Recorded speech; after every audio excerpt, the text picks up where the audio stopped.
Список реабілітованих в Україні оказався неповний, коли річ іде за православних священників. Чому то так?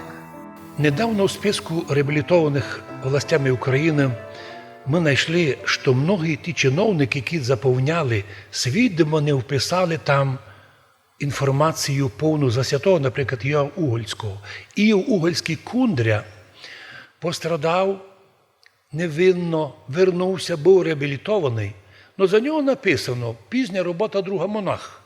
Но чому вони скрили, що це православний священник? Не монах, котрий сів десь там у лісі в монастирьові, православний священник, котрий мав десятки тисяч людей. До нього приходила майже вся Росія і Восточна Україна на молитви. Ні, забили написати. А він просто служив, монахом, но православним священником в селі Уголька до смерти, а не просто як монах. Наприклад, і другий момент, коли знаходимо сообщення про Андрія Бродія, першого прем'єр-міністра Національної Республіки Подкарпатська Русь. Його назвали журналістом. А хто він був, невідомо. Ну що за ігра? Що за ігра чиновнича, противна, злочинна? Що не можна було написати Андрій Бродій, будучи законним першим прем'єр-міністром Подкарпатської Руси, котрий не захотів із німцями ніч мати общого для розчленення Чехословакії, відказався від сотрудничества з Абвером і був підставлений Абвером, що він нібито агент Будапешта, і був неправильно усунутий Прагою, а замість нього туди підсунули агента Абвера Августина Волошина, уніатського попіка. Вот почему, коли прийшли сюди визволителі, так вони знайшли Августина Волошина у Празі, но він їм не підтвердив, що він президент Карпатської України, а лише прем'єр-міністр, другий по числу.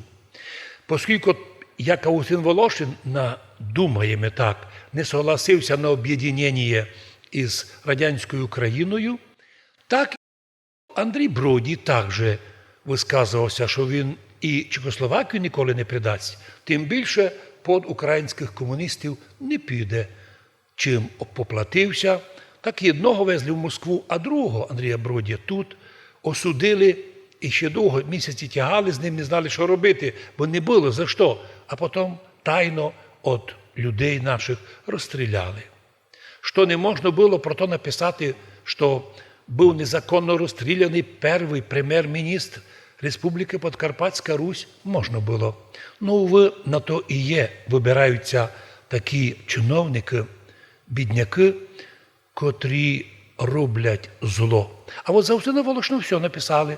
Був реабілітований у 2014 році, який великий, славний. Остання робота його була у Чехії, преподавательська робота. Це велика ганьба чиновникам, котрі мали би бути безпристрасні в таких речах. Безпристрасні, чуєте? А вони, навіть мертвих православних священників, бояться і лишають права на повноцінне оправдання. Жаль нам таких чиновників, які так погубили іменно пам'ять тих людей, яких формально оправдали, а реально осталися до них злі і довжні.